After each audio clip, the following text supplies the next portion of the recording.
I don't say, oh, I'm not taking my daughter to soccer practice because we're moving. I don't say, oh, I'm not making dinner tonight because we're moving. So just to be clear, the only person that you deprioritize is yourself.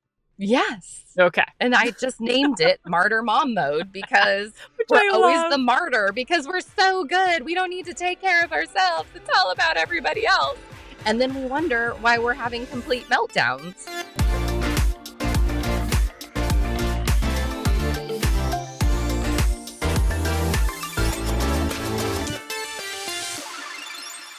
Hi, I'm Jen.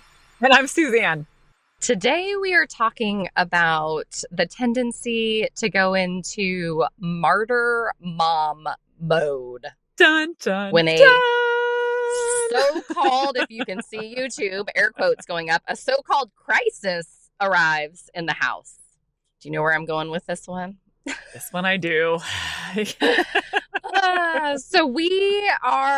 I am in a season right now of a lot of change going on. All things we've decided to do, but to name a few, we are moving. We decided to move, so we're packing our house up to get ready to put it on the market. I have a day job. We are launching our podcast right now, so we're in the middle of that. I'm launching another coaching business, so we're in the middle of that. My husband's growing his business, so we're in the middle of that. And so normally in the past, I would have been like, oh, we're doing all these things. And so they would have been called, that's why I call them so-called crisis. It's just one of those in my past would have been like, oh, we're moving. All else things need to halt. Everything needs to come to a halt. And by halt, I mean, my things need to come to a halt because I'm the mom and my needs don't matter. And I'm being sarcastic because I don't knowingly do this, but I know I do this because when I look back, when I get myself in trouble, it's because I've deemed something, identified something as a crisis, i.e. we're moving. And it's like, well, we're moving, so we need to pack up the house. So I need to stop working out because that's not the priority. I need to not do my self-care because that's not the priority. I need to not make my friends for brunch or happy hour or dinner or even to work out because that's not a priority. And they sound like little when you're making the decision, but I don't say, oh, I'm not taking my daughter to soccer practice because we're moving. I don't say, oh, I'm not making dinner tonight because we're moving. Yeah. I don't say I'm not grocery shopping because, right? So those are priorities. And so I know this about myself, right? So I was feeling... So just to be clear, the only person that you deprioritize is yourself. Yes. Okay. And I just named it Martyr Mom Mode because we're always the martyr because we're so good. We don't need to take care of ourselves. It's all about everybody else. And then we wonder why we're having complete meltdowns. Hello. Yep. So I was telling you like all week in our carpool chats, I'm like, I'm so happy. I'm just at this place where like I have all these things. We don't know how it's going to turn out. We have no timelines. Like literally, we don't know how any of the 5 things I just mentioned are going to turn out. Right.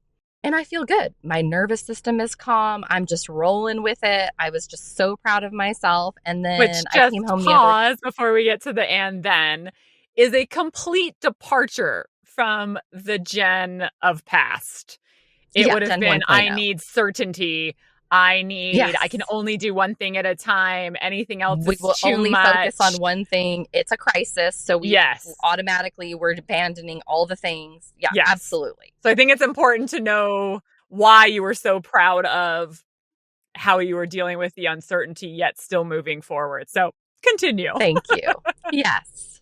Feeling good. And then I came home the other day. And my husband tells me that his father is going into hospice and he's doing like terrible. And while he's older in age, this just came to a shock to both of us because it kind of came out of nowhere. Like he doesn't necessarily have like a terminal illness or something. So there's that. And so both of my husband and I, we would have both spiraled. Now this would be considered another crisis. And then that crisis would have spiraled all the other. We would be like, we can't sell the house anymore. You can't start your business. You can't launch the podcast. Like we would have just both of us have that personality. So, or I shouldn't say personality, have that pattern. Yes. Skills. But more specifically talking about me, like I would have been like, shut her down. Like there's a fire. We need to shut everything down. Put on the brakes. Totally. Like heaven forbid anything move forward. We need to deal with this. Right. And so we had the conversation and we were like, both like, okay. All right. Well, what do we need to do? And we were just like very calm, which I will say we're both pretty good in actual crisis. Real deemed crisis, pretty calm. And we're like, okay, well, what do we need to do? What would make you feel better? We kind of cleared our schedule, we cleared our schedule for that night to just really talk about it. And then all plans continued with a detour, sort of like this. All of these things can still be happening. They may not go in the same, but we'd never had a timeline anyways. So nothing really changed. So I find myself in the shower, and you'll come to find out cry showers are a thing for me. And I don't know anyone this that they're like not a thing for. Really? Every time I say a cry shower, people just kind of giggle. And I don't know. I always thought they were just giggling because nobody does cry showers. No, I feel like every mom I know does cry shower. I know they like cry in the bathroom, cry in the closet. I didn't know people cried in the shower. Yeah, so I think the vast majority. Anyways, okay. Yeah, we'll go on a tangent here. So cry shower, because you're finally alone. No one's around you. So I feel these like emotions coming up and I'm like, what is going on? Like, why am I like welling up with tears right now? And I realized for the first time, my cry shower wasn't like a release of frustration, a release of stress, a release of something I was pushing down, which is normally what my cry showers are about. Sure. It was like gratefulness or acceptance or a realization. I don't know what it's all those things. Wow. Of like, oh my gosh, we are doing this thing and we're not being derailed, because we're always derailed. Because I've realized that when I'm going for things, I look for all these reasons to naturally or justify not moving forward on something. Yeah. Like, oh, well, this horrible thing's happening with his father, so let's put everything on hold. Yeah, self-sabotage. We're selling the house. Let's put this on hold, right? And so the overwhelm was literally like the realization that like, oh my gosh, I really have been changing. This is real. Like this calm in my stomach is real. And I just had this like win. And it was crazy. Can we just pause and give like a little shimmy, shimmy excitement? So Jen always does like a shimmy, shimmy when she's excited. I get excited. That's amazing. Like, seriously, congratulations. Because, maybe this episode should be about that we don't congratulate ourselves enough. So, you know what? Oh, yeah. Good job. Good job. Yes. Yes. But what I will tell you really quick is, it feels weird. How so? So this is the part I need unpacking for. Okay, so yay for the progress. The unpacking comes because I don't think people talk about enough that when you change your behavior, your like body doesn't trust it. Like your brain and your body are like, what's happening? Like we should be freaking out. And so I feel uncomfortable right now. Not uncomfortable with everything that's going on, because we just talked about it.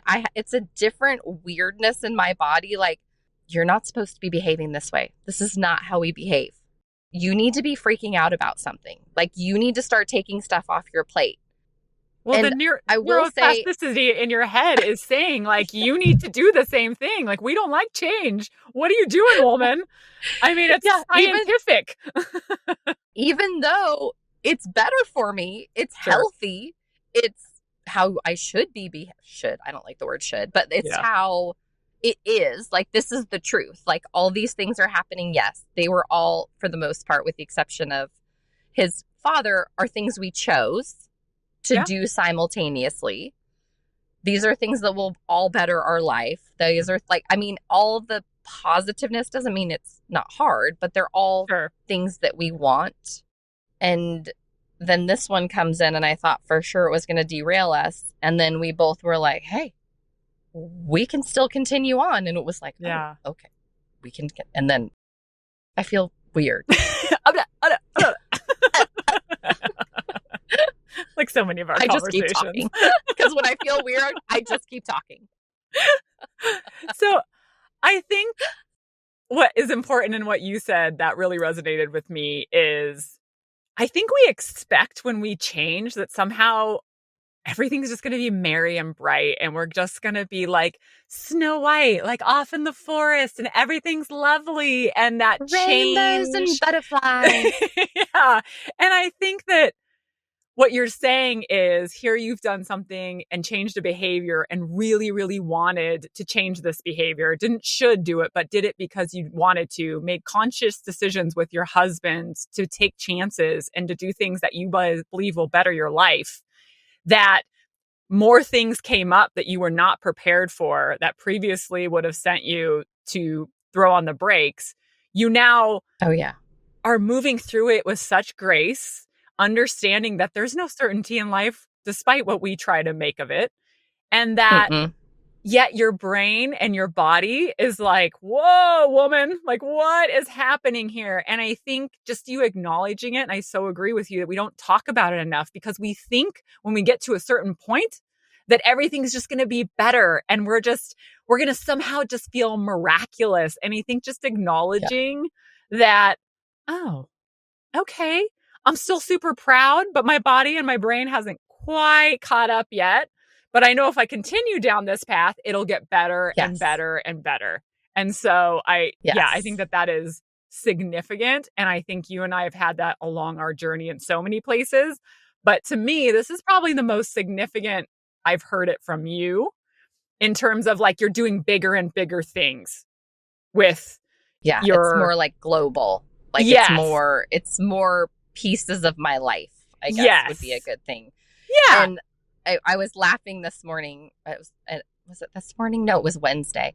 And I was like, oh, well, this is happening. So like, speaking of 5 a.m. club, if you listen to that episode, I was like, oh, I woke up late, but you know what? We have this going on. So my brain said, so you don't need to go this morning. You need to sleep. So I laid there for like a hot minute. I put this in my stories if you saw it. And then I was like, wait a minute, I can still either make the class or at least go walk on the treadmill because I'm going to feel so much better if I work out because I'm going to have a shame spiral if I don't. Mm-hmm. And the reality, the facts were, as we would say, I didn't need any more sleep. I didn't need to process anything.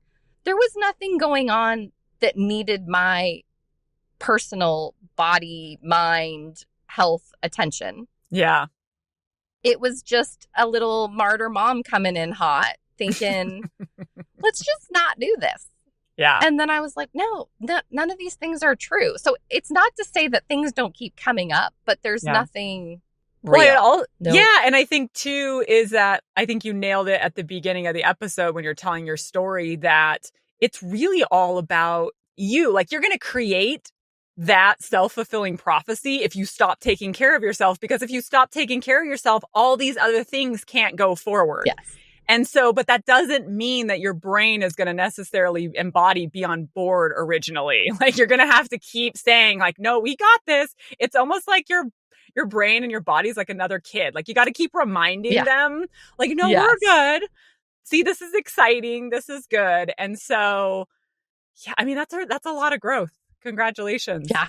Very Thank cool. you. Very cool. And so what I'd say to the listener is, you know, what patterns come up for you when you're trying to achieve something and a quote unquote crisis comes up? Because let's be honest, there are true crises that you really do have to stop everything. But what we're talking about is those kind of everyday things that they're going to come up naturally. And that there's actually nothing for you to stop and do today, right? Like that's what I want you, friend, to think about is what patterns come up for you? Because just like Jen described, her pattern is to go into mommy martyr mode. Do you have a mommy martyr mode? It's a question. All right. Well, that's it for today. We hope you discovered something in my story. See you next time. Same place, same sisterhood. Bye. Bye.